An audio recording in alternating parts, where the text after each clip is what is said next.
Hi, I'm Ed Fulbright, CPA, CGMA, PFS, a Fulbright Financial Consulting PA. We would like to welcome you to our educational briefing. 2017 was a very eventful year. Here's a look back at the big stories of 2017 that affected your wealth. The year began with a major move, President Donald Trump's move to the White House. Republicans also came into control of both chambers of the U.S. Congress. Hopes were high for tax reform, even before President Trump was sworn into office as the 45th President of the United States on January 20th.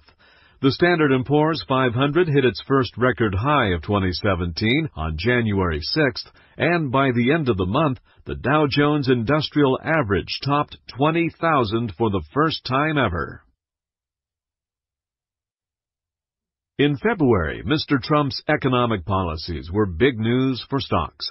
A major ratings agency warned that Trump administration policies posed a risk to international economic conditions. However, the promise of tax reform and a stream of positive economic reports pushed stock prices to new record highs.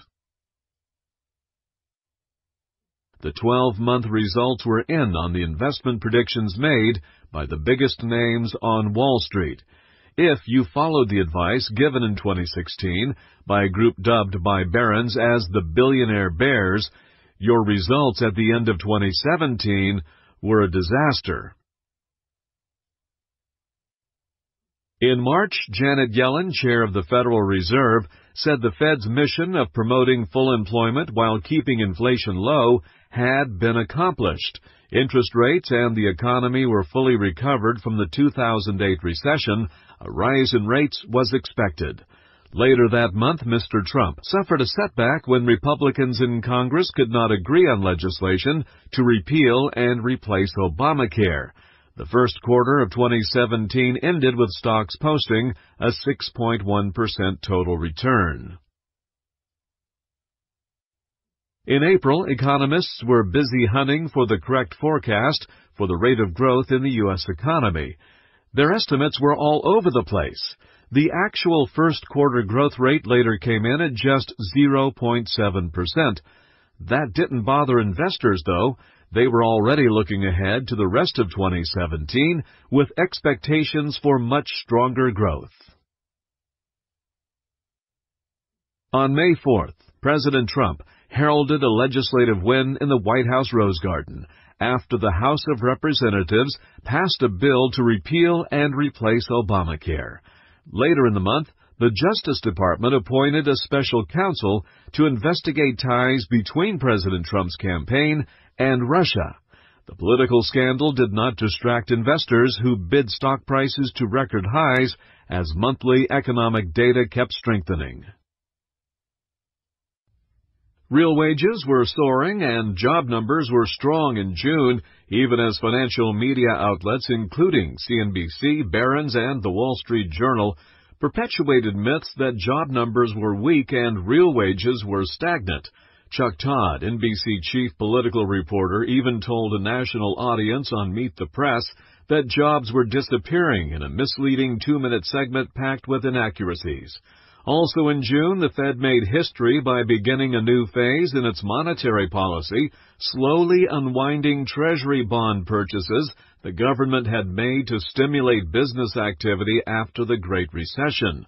The central bank's daring experiment had worked. The S&P 500 returned 2.9% in the second quarter and an astounding 9.2% in the first half of 2017.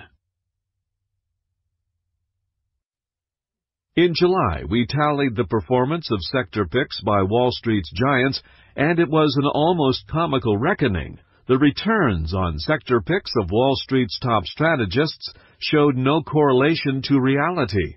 Compared with the actual returns on the S&P 500 10 industry sectors, the performance of the picks by Wall Street's top strategists appeared to be about as random as a monkey throwing darts. In August, one of the billionaire bears resurfaced, this time with a frightening forecast. The market would drop between August and November. Again, he was wrong. Despite problems in Washington and tension with North Korea, the S&P 500 kept rising. That same month, the IMF issued one of the brightest forecasts in years for world economic growth. Then Hurricane Harvey hit Texas, leaving a trail of 77 deaths and nearly $200 billion of destruction. In rapid succession, Hurricane Irma slammed Florida, and Hurricane Maria traversed the entire length of Puerto Rico, capping one of the worst hurricane seasons since records were first kept over a century ago.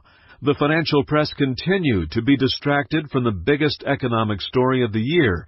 Real wages were accelerating, yet CNN and the New York Times were still reporting wage growth was sluggish.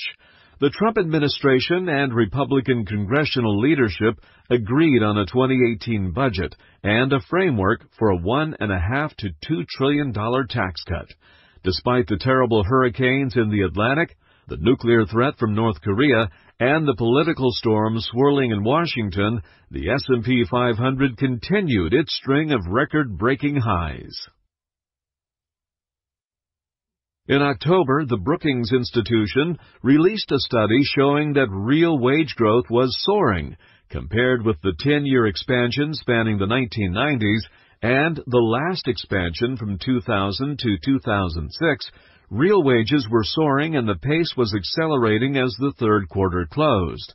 The echo chamber, resounding so clearly in the national political media, was also reflected in the national financial media, which remained oblivious to the fact that Americans were in the best financial shape in generations. The market knew it, and the S&P 500 continued its record-breaking run, boosting diversified portfolios. Stocks had nearly doubled in price in the previous 5 years, and major indicators were brightening. After the government special prosecutor indicted Trump's one-time campaign manager and a former foreign policy advisor entered a guilty plea to lying to the FBI, political uncertainties loomed larger. Tax reform hurtled toward passage in November, and President Trump nominated Jerome Powell to chair the Federal Reserve, replacing Janet Yellen.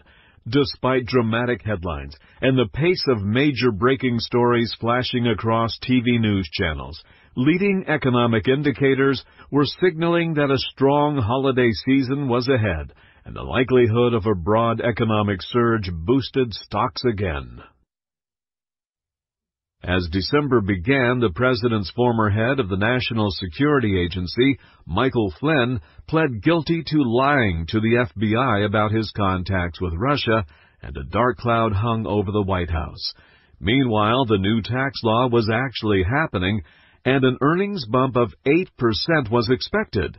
Since earnings ultimately drive stock prices, the earnings bump signaled that the 8.5-year economic expansion and bull market could carry on for the foreseeable future. But the new tax law created urgency for action to be taken on a range of tax-saving opportunities, likely to be eliminated January 1, 2018. Suddenly, a red-hot economy stimulated further by the tax bill was threatening to abruptly end the long run of good news. Despite unpredictable political circumstances and a constant concern in the press that a correction could be round the corner, 2017 showcased the strength of the U.S. economy, and stocks have risen steadily throughout the year, hitting record highs multiple times along the way. We are now 102 months into this expansion, and it could continue still. We wish you a Merry Christmas and a prosperous 2018. Thank you for listening. Please contact us with any questions, and also contact us if you're interested in our complimentary second opinion on your investments or to set up a meeting regarding your wealth. Don't hesitate to share this video with people who might benefit from our work. Thank you again, and have a great day.